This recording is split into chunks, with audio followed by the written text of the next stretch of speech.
What's going on, YouTube? Welcome back to Turbo Blast. My name is James Baum, and recently today in the morning, Apex Legends Season 13 has come out, and oh boy, there's a lot of things to cover, so I'm just gonna get right into it.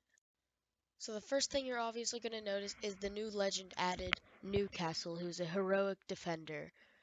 His passive is Retrieve the Wounded, which is drag allies to the revive and protect them with the revive shield, which is also sort of like a mobile shield, but it's only for knocked players. His tactical mobile shield, which is throw a drone shield to the ground, and it looks pretty good. It's just throwing down a shield and it moves with you and your team if you're behind it. But the shield also can be thrown on the ground just as something to move. You don't have to use it specifically for anything. And his ultimate is Castle Wall, which is literally his shield becomes a massive wall, kind of like Rampart, but it's a little different. It's a shield and it has better fortifications and stuff, and it works better. It's almost like a drop shield from Halo Infinite, but Apex Legends edition.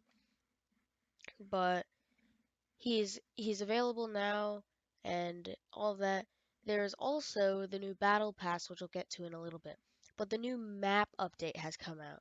So if you didn't watch the launch trailer, there was the monster that tried to attack all the legends, henceforth why the new season and henceforth the legend for the new season and saviors.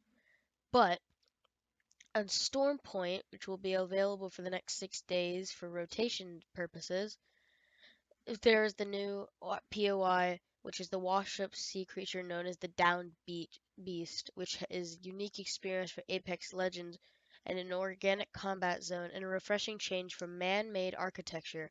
On top of that, they've also added PvE feature with the armories, so now they have the monsters in the game and the creatures, but they also have sort of AI characters, robots to fight, and it's pretty cool. They're kind of like vaults too to grab your weapons from.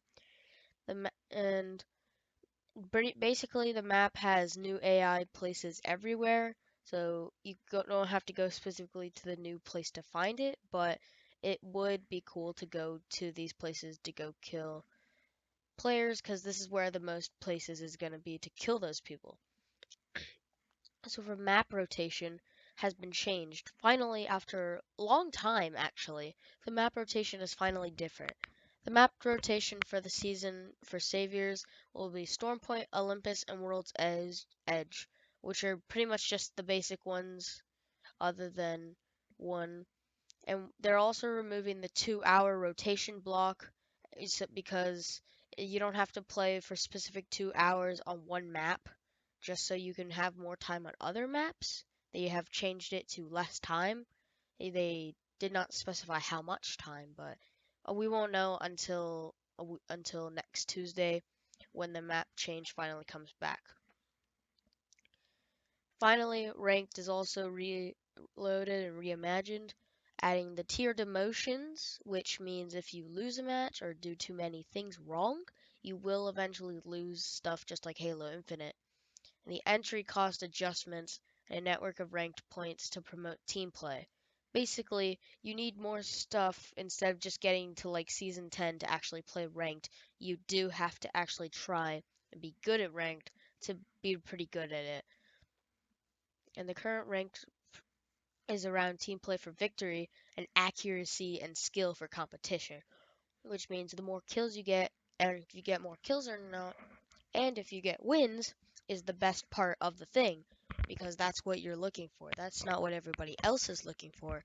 That's what you need to level up. Not only that, they're making skill changes and changes that will focus on pillars. With the outcome, players will focus on a team and playing for the win, and RP will be a more accurate representation of your overall game skill, which means you will not have just a full match where you play and you like lose and then you die or don't win. You will most likely win, and if you do win or lose, the more kills and knocks and damage you use will be used to gain points, and also small achievements and stuff you get in the match. So that's good. That's for ranked. Now let's get on to the weapons.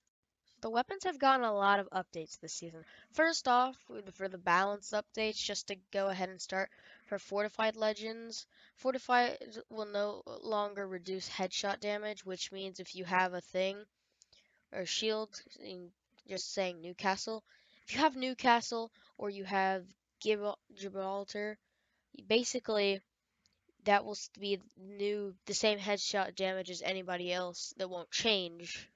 Um, though other things will still stay the same. Crafting rotation has also changed. The flatline and longbow are coming out into the floor loot, and the rampage and R301 are going into the crafter, which is something generally not too bad because you can still find the R301 on the ground. That changes every once in a while too. The gold weapons also now include the EVA 8, the bow, the flatline, the P2020, which is the pistol, and the Spitfire. And now they've also changed helmets, which is something that is a little different, especially for Apex.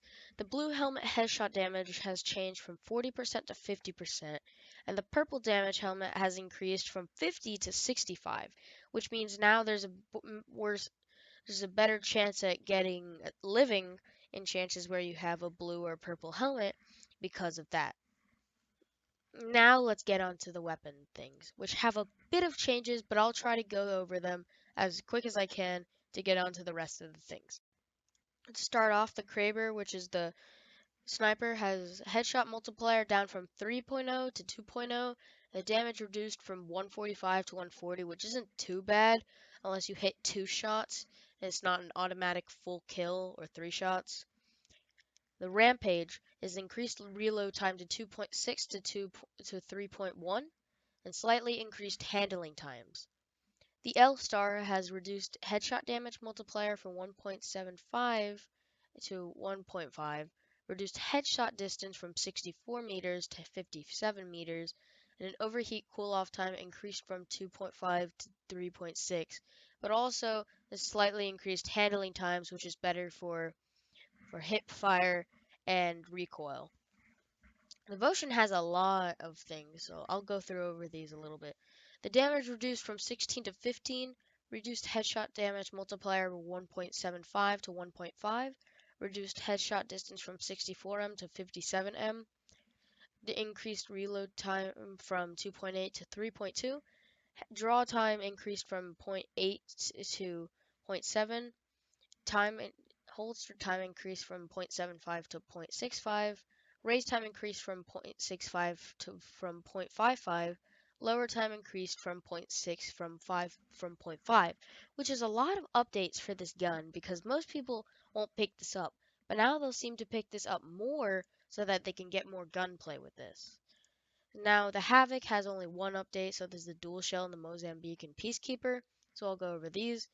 Havoc has improved recoil at the start of the pattern. The dual shell has removed from floor loot and crafting bundles, which is a little strange why they've done that, but it's probably for a good purpose and a reason to just balance out the game more. And Mozambique and Peacekeeper have increased limb damage from 0.8 to 1, so you fully get a full shot on somebody when you hit their leg, unlike specific games, Fortnite, that actually do more damage when you hit them.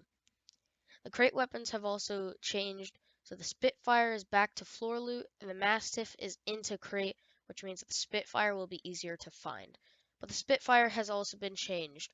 The damage increased from 19 to 18, purple and gold magazine capacity removed from 55 to 50, crouched hip fire spread increased, removed barrel attachment slot, reduced headshot damage multiplier from 1.75 to 1.5, reduced headshot distance from 64 meters to 57 meters, increased reload time from 3.2 to 3.4, draw time increased from 0.8 to 0.7, holster time increased from 0.75 to 0.65, raise time increased from 0.65 to 0.55, and lower time increased from 0.6 to 0.5, which is basically kind of the same thing as the devotion, but they've still got to make it balanced in a way. The Mastiff is now in the crates, so it's been changed, with the Titan blast pattern, ammo capacity reduced from 6 to 4, stockpile ammo 28, Damage per pellet increased from 11 to 14, increased pellet size, and fire rate increased from 1.1 to 1.2, which is really good for stuff like that, which is what people need and what people would like to see more of. And there have also been two um, updates for the Legends this season, which is only two for Legends. Rampart has finally been improved, which is Sheila's spin up time decreased from 1.75 to 1.25, so it's easier to use her minigun and it's easier to hit good ultimates and stuff. The amped cover deploy health increased from 45 to 120, which is a massive change, almost 100. That's something big for people who main her, which is kind of small. I don't see a lot of people do that, but for people who do, it's really good. This is really good for people who do that because now there's more HP and stuff. The amped cover deploy time decreased from 4.25 to 3.6, and that's also pretty good. It's just good to have down there. Valkyrie has one thing, which is she can no longer freely spin while launching during Skyward Dive, which kind of stinks because people can hit her now. And that's kind of bad, which isn't too bad, but at the same time, it's a little different and it's kind of bad. And World's Edge, which is the map update for this season, has redesigned windows and lava siphon's control tower to focus sightlines. They've added some additional cover around Lava Siphon's lava pit so you don't fall in easier. Gondola loot has been tweaked, and the chances of finding high tier armor have been notably reduced. The Climaster and Lava Siphon will remain as the high tier loot POIs, however, to find the best things. I won't go over everything because this will take a long time, but they have changed a couple of things for a lot of the legends. In arenas, the weapons and items that have been changed are the Thermites, Charge Rifle, Longbow, Sentinel, Bow Check Bow, Triple Take, Devotion, L-Star, Havoc, Hemlock, and Prowler. And that's of the weapons. So this one was a big update, just like a lot of them before this. And I think people will be able to enjoy this season. I think it will be great. I will play this. I will probably stream gameplay of this on Saturday, maybe even Friday just to see and play with people.